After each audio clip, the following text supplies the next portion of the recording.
आज हम पढ़ेंगे कक्षा 12वीं विषय भूगोल वार्षिक परीक्षा का एक महत्वपूर्ण प्रश्न जनसंख्या घनत्व।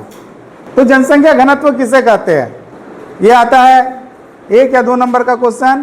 तो आपको बताना है जनसंख्या घनत्व अर्थात प्रति वर्ग किलोमीटर में निवास करने वाले लोगों की संख्या को हम जनसंख्या घनत्व कहते हैं। जनसंख्या घनत्व का सूत्र कुल जनसंख्या बटे कुल क्षेत्रफल।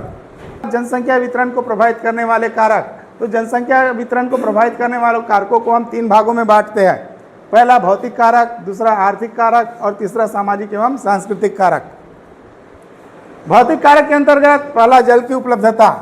जल ही जीवन है। प्राचीन काल से लेकर सभ्यता का विकास और उद्भव जल प्राप्ति के स्रोत नदियों के पास रहे हैं। नील नदी को मिस्र की देन कहा जाता है। जल स्रोत के आसपास मनुष्य की रोटी, कपड़ा और मकान जैसी जो प्राथमिक आवश्यकता है वो पूरी हो जाती है। दूसरा भू आकृति।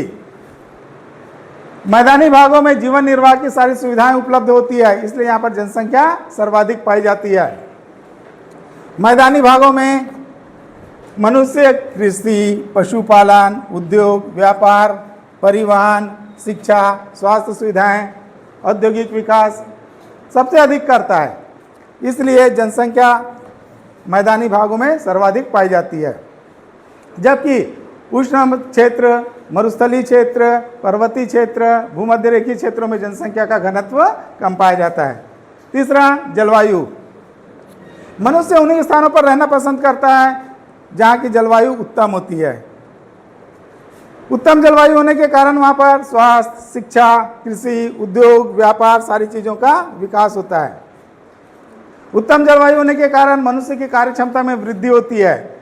मानसूनी प्रदेश एवं शीतोष्ण सामुद्रिक जलवायु प्रदेशों में जनसंख्या का घनत्व सर्वाधिक पाया जाता है, जबकि उष्ण क्षेत्र, मरुस्थलीय क्षेत्र एवं टुंड्रा प्रदेश में जनसंख्या का घनत्व कम पाया जाता है। जनसंख्या वितरण को प्रभावित करने वाले कारकों में दूसरा कारक है आर्थिक कारक।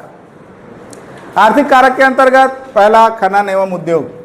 तो जिन स्थानों पर खनिज एवं शक्ति के साधन पाए जाते हैं वहाँ पर जनसंख्या का घनत्व अधिक हो जाता है। आसपास के लोग वहाँ पर शीघ्र आने लगते हैं। खदानों पर काम करने के लिए निकटवर्ती क्षेत्र से जब लोग आने लगते हैं, जिससे वहाँ पर कला, कौशल, उद्योग धंधों का तेजी से विकास होने लगता है। दूसरा आवागमन और संचार के साधनों की सुविधा। मानव प्रगतिशील होने के कारण वह एक स्थान पर बंद कर नहीं रह सकता। जीवन निर्वाह के साधनों की उपलब्धता और जलवायु के उपरांत जनसंख्या के वितरण पर परिवहन की सुविधाओं का सबसे अधिक प्रभाव पड़ता है। विश्व के सभी नगर, बंदरगाह उन्नत मार्गों के केंद्रों पर होने के कारण अधिक घने बसे हुए हैं। तीसरा नगरीकरण। नगरीय सुविधाओं के कारण भी ग्रामीण जनता नगरों की ओर अग्रसर होती है। उचित सुविधाएं प्राप्त होने के कारण जनसंख्या में वृद्धि होने लगती है। चौथा सामाजिक कारक।